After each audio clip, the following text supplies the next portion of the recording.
Beloved Creator of all that is, all beings of light and love, we are assembled and to task increasingly as the pace to change and to transition quickens. We can all feel it, a certain tension. It's in the air. We are not afraid, but ready for whatever comes, for we know that we are on track, that we are clear in our mission from your divine directive for the good of all. We are in deep gratitude for the hard work and the great risks countless others have taken to bring us to this point of near liberation from the cabal, our oppressors. We call you in at any point of our days, in all of our days, to be reminded and to express gratitude that we were born for this, that this is why we are here now, doing what we are doing for the win and rescue of humanity. What a joy and a gift to be alive in this magical time of transition and transformation into a higher expression of who we are. Let it be so, and so it is. Thank you, Charlie. My pleasure. Hello, my name's Ron Vroman. I'm the old white man talking head for the Oregon Statewide Jural Assembly. I'd like to talk about income and sources of income. When I look on the internet and I talk to people, it seems that a tremendous amount of us, our whole income is derived from this movement, so to speak, of combating the de facto, fighting the infringement upon our unalienable rights, and teaching others how to fight it. And that's the wrong mindset. It puts the people that are teaching the people what to do when they're being hurt by the de facto. The solution is different from working on the problem. Working on the solution is what we're doing. I had a conversation with Ryan Bundy, whom I really respect. That man is sui juris, and he files his paper that way.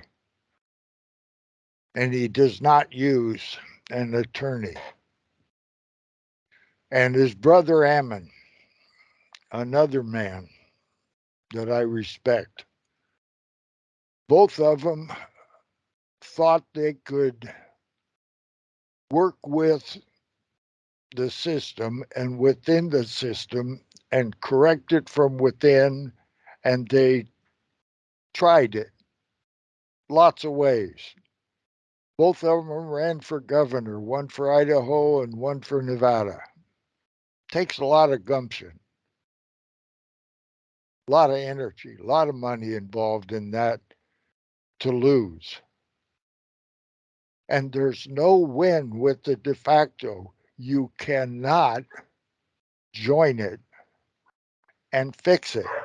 It's not going to happen. What I see is we have to bring people that are having these experiences with the de facto form of government that are so negative and so not in the spirit of a constitutional Republican form of government. We've got to bring those people into the de jure, not staying in the de facto and trying to work with the de facto, not teaching people how to deal with cops when they stop you while you're traveling and you haven't broken any law and they have no articulable reason to do so.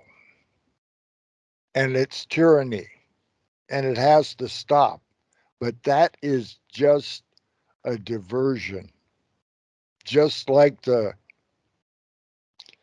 Sestake Trust. Yeah. Just like Article 7 amended on Oregon,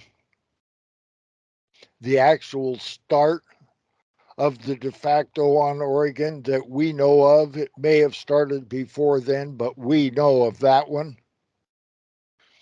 And all the states and commonwealths and territories are the same. Now, Ammon and Ryan live in Idaho and Nevada. Both are still territories.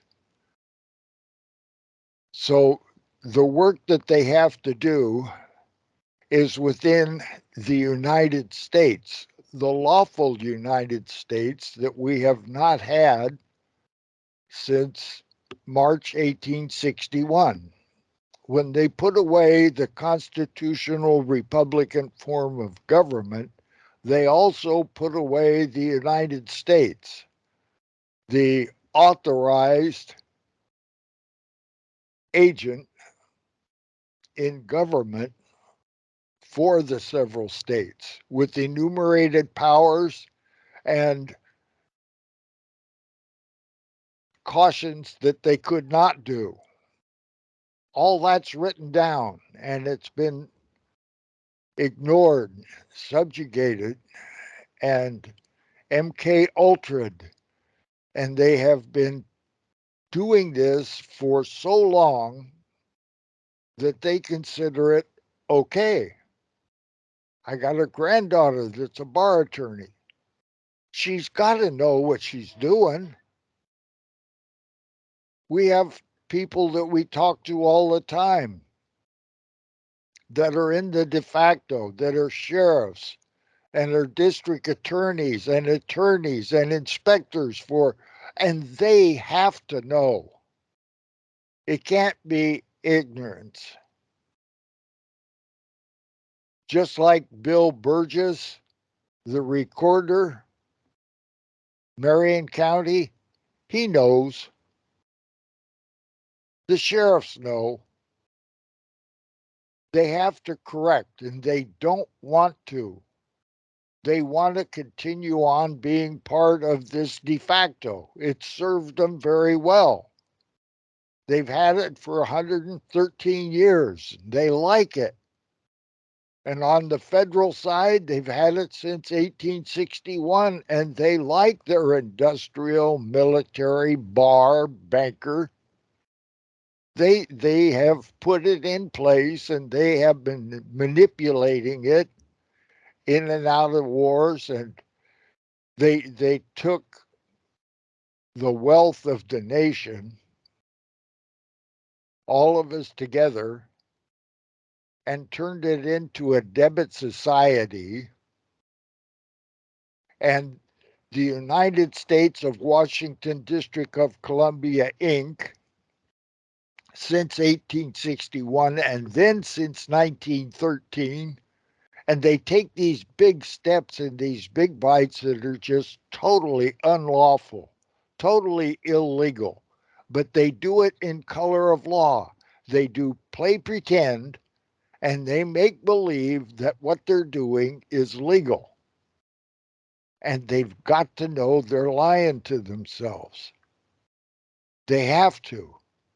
Just like deputies. I want to talk to a deputy that has retired, a deputy sheriff that is retired, and have just a straightforward conversation.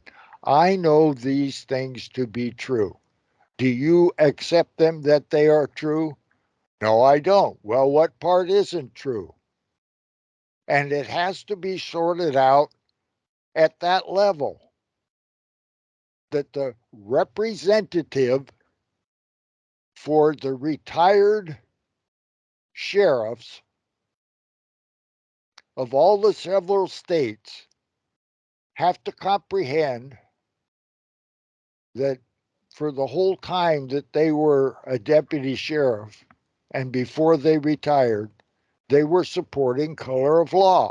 If they didn't know it, they have to know it now. You have to come to grips with the truth and reality of the situation. We, you and I, have to do it ourselves. Nobody can do it for us, and we can't do it alone. That's what we were talking to the Bundys about. That's what my conversation with them was about. If they see it, yep, you're right. Nobody can do it for us, and you can't negotiate with evil and expect to get an outcome. You can't deal with de facto. Tyrants don't keep their word. And no matter how benevolent you thought they were for all those years, they are malevolent. I thought it was going to come at us from the bar and the law side for a long time, but I'm convinced that it's coming at us from the medical side. That the medical side of big pharma that has converted the big tech into it, that group of paper billionaires, they have nothing to sell, offer, or make. It's all a fiction. Has to be corrected. And we have to do it.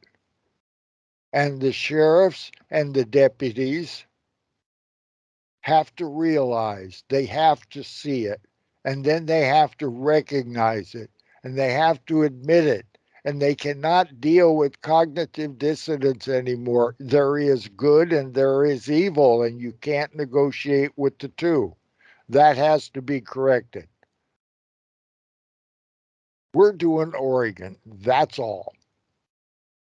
Every other state, Commonwealth, and territory has to do their territory. They all have their own exact breaking of the oath and breaking of the law. Federally, we know exactly when it happened. On Oregon, we know exactly when it happened. And each one of the other states and territories has to know. Nevada knows. When Nevada accepted being a federal state and not one of the several states of the Union, Nevada knew. I knew when I was a kid. I was raised up in Nevada mostly, and we all knew. Nevada bought their way into the Union. They had silver. The Union needed silver, and they bought their way in. That all has to be corrected. You can't have just a little bit of the de facto left. So all of these people that are making their income on this, it's in their best interest that it continue. If it stops, then oh my golly, what will I do? I have to get a real source of income because I can no longer play pretend. Might be a good deal, might be a good idea.